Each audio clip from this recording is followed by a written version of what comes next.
Hey everybody, it's Candy, aka Brown Eyed Girl 69. How y'all doing? Well, when I went to see my doctor last Monday, she told me that I needed to get out and start walking. So that's what I'm doing. I'm getting out and I'm going to go for a little walk around the block. It's a beautiful day here. It's sunny, blue skies. Better than last week, man. I'll tell you what. Last week was crazy. With all the rain we had and all that major flooding we had because so much rain. So, the water was rising above the creeks, causing the rivers to swell. A few people did lose their lives. I learned a long time ago that you don't ever drive into a large pile of water, a puddle of water, unless you know how deep it is and all that. Unfortunately, some people are just in the wrong place at the wrong time. Anyways, I come out of my apartment. I'm walking down this back alleyway. To the left of me, we got the funeral home.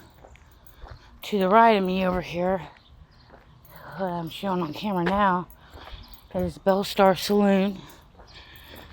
It used to be a bar. Oh, it's always been here, but back in the day when I was a kid growing up, it was called Frank and Modine's. And my dad used to go in there and play pool and drink his beer, shot of whiskey, whatever. And because the town is a small town and everybody knew everybody back then, my dad could take me in there, set me up on a bar stool, or send me over there wherever he was so I could see him. And I'd get a Shirley Temple or some kind of drink that looked like an adult drink but didn't have nothing in it. And usually they had food, burgers, hot dogs, pretzels, pickles, pickled eggs, things of that nature. So my dad usually would always just get me whatever I wanted, at that bar. It's funny how certain things sit in your mind when you're back in the town you grew up in. Even if you're not back in the place where those memories actually occurred, it's always going to be in your mind. Sorry for the noise. There's some person on a motorcycle. Anyway, let's see, where am I going to sit? Damn, I should have brought a joint. Nah, it's just a little jaunt to my house right around the corner. Now this little area wasn't like this when I was a kid. Basically, I'm sitting down at this little picnic table, cement benches and whatnot. I got 1, 2, 3, 4, 5 of them here. And right behind me is a caboose. So as you can see, there's tables on each side of me, 2 on each side, and then that caboose. And then right behind me is Main Street, which I'll be going when I walk back. Yeah, I got another 3 solid weeks to go before I go back to work. I'll be going back to work on May 25th, more than likely. And my doctor wants me to walk at least once or twice a day just to get out, get moving. But this whole entire time that I've been off, I have been trying to focus on my physical healing as well as my mental and emotional healing. And I think I've done a lot of breakthrough work.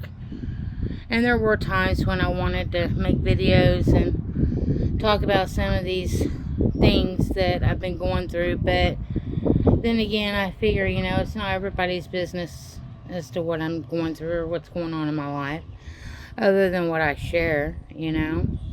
But I will say this.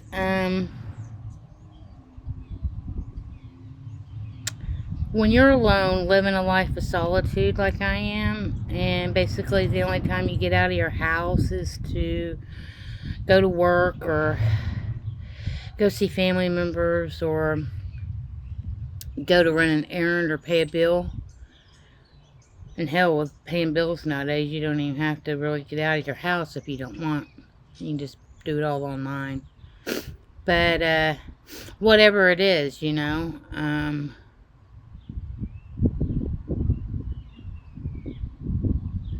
it's taught me a lot. And I've learned so much about myself, more than I probably cared to discover. But, you know, that's another thing too about diving deep back into your childhood and your trauma and diving deep into yourself, because you can't change the things that happened. You can't change what went on in your life, but you can change how you look at it and how you view it, and learn the lesson that you need to learn from it. Like, all these years I blamed my mother for being a narcissist, but she's not the narcissist. She was the enabler. Now, my dad, he was the narcissist, but I didn't really get the fact that he was a narcissist because of the fact that, well, I didn't get to see him and spend that much time with him. My dad treated me like a boy. He always wanted a boy. My mom, she always wanted a girl. So she tried to, you know, make me into this little prissy little thing that I wasn't. And my dad, you know, immediately just accepted me with open arms because of the fact that I was a tomboy. But by the time I turned 12 years old, that all came to an end, because once puberty hit, I started developing my chest and started having my feminine cycles. It was like I was no good to him anymore. And then he really freaked whenever he found out I wasn't no longer a virgin. And that was before I was 15 when that occurred. So I was no longer good in my dad's eyes, you know. I guess he figured out he could no longer control me or manipulate me with money and gifts and things, you know. That I was my own person. I was going to do what I wanted, when I wanted, and how I wanted, and with who I wanted, you know. My mom, she always was like, probably made out to be the bad guy because of the fact that I was with her all the time, you know, 24/7 basically, unless I was in school or over at a friend's house or outside playing, you know. I always felt like my mom blamed me too for the loss of her job, because when they adopted me, she'd been working for the telephone company for 11 years. And was a telephone operator, made pretty good money, was high up in her position at work. Enjoyed her job. When I was a little girl, I can remember going to the telephone office, and they had these like big boards in front of them with all these holes in them, and then you had these like special headsets that you could put on your head, and like, it's just plugged into my phone. You plug that little thing into the wall and make your connections, you know. I can remember rolling up probably when I was 2-3 years old, being in the back seat. My dad would be in the front driving, of course, and our dog would come too, and she'd be like up by the front dash, just excitedly waiting for my mother to come out of the building. That was just down the street from here, actually. Just one more block down on Apache Street there. Like I said, all these buildings that surround me were buildings that I grew up being surrounded by as a child. Because of the town I'm in now, I've lived here since, well, I lived here for the first 12 years of my life. And then I moved back here again, and I think it was 2000, and I lived here in this general area for another 12 years, so that would have been 24 years. And now I've been back in here for 4 years, so 28 years of my 56 years of living. Half my life I've lived here in this small town. The other half of my life I've lived in multiple places. Some housed and some not. Anyways, 11 minutes. Better get to moving again. But yeah, that's the only thing I gotta do is, I guess I'll just kind of turn y'all this way, put the phone this way, sun and everything. Cool. Santa Fe. Daryl loved trains, man. I got so many pictures of when we lived in Oregon by the train tracks and whatnot. And I live by train tracks again. I don't live as close to the train tracks as I did when me and Daryl lived in our last camping spot, our last couple camping spots. One time we lived above the tracks, and another time we lived below the tracks. In the general same area. Maybe, you know, a few thousand feet apart. A few hundred to a couple thousand feet apart from one another. Yeah, that's another thing is with my computer. I got my computer up and going now. But I don't think I have a movie maker. A lot of the things that I used to have on my computer back in the day, back in 2008, 2009, I should say all the programs, some of the programs I had back in the day that helped me make movies, helped me keep my computer clean. I mean, some of those things are still around. I just have to download them, but like some things came with the computer. Like my first computer I ever had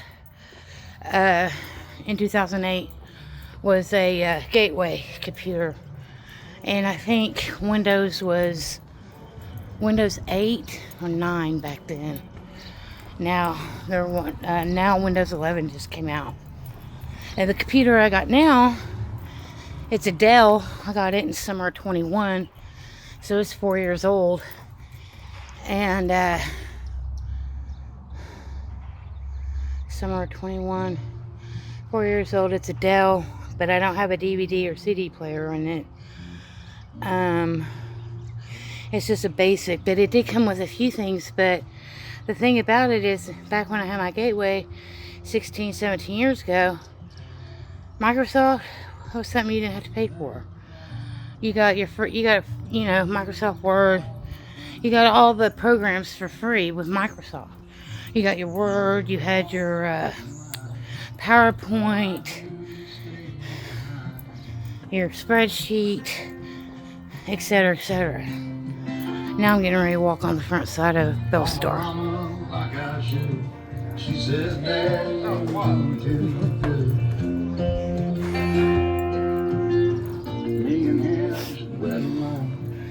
So anyway, there's a thing going on at the bar today for somebody's birthday. Now, I'm almost to the movie theater, which is no longer a movie theater. It was back in the day, though. I grew up here watching a lot of movies out of this place. Let's see if there it is. The Canadian Theater. Now, it's more like a venue, wedding venue, party place, whatever.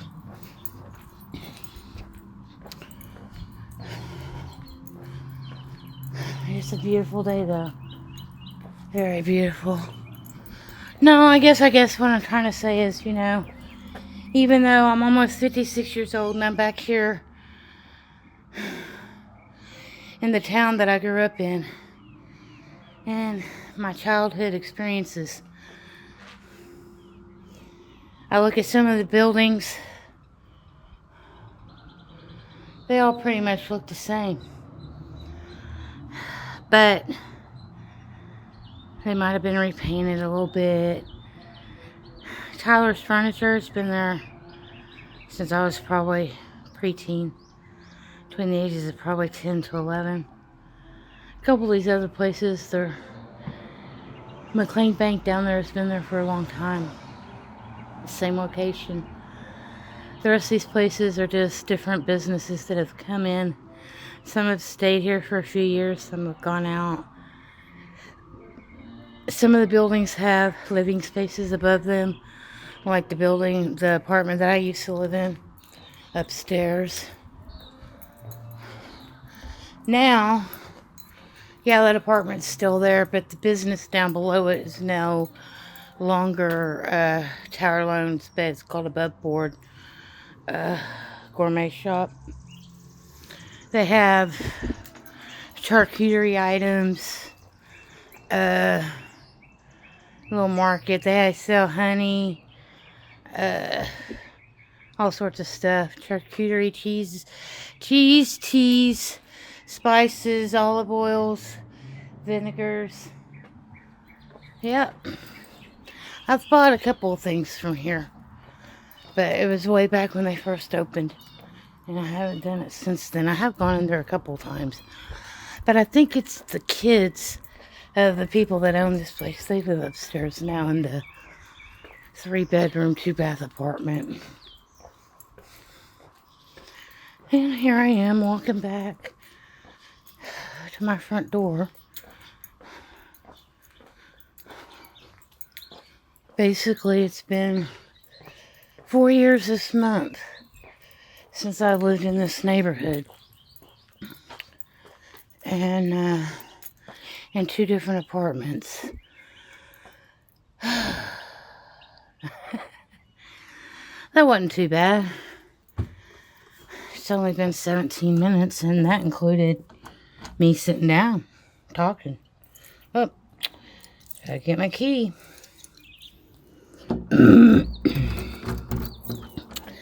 Anyway, guys, peace, love, hugs, nugs, all that good stuff. Speaking of nugs, I'm getting ready to go in there, smoke some, bring me some water, probably turn on my computer and upload this video and get some grub to eat a little bit later and chill out. So until the next time,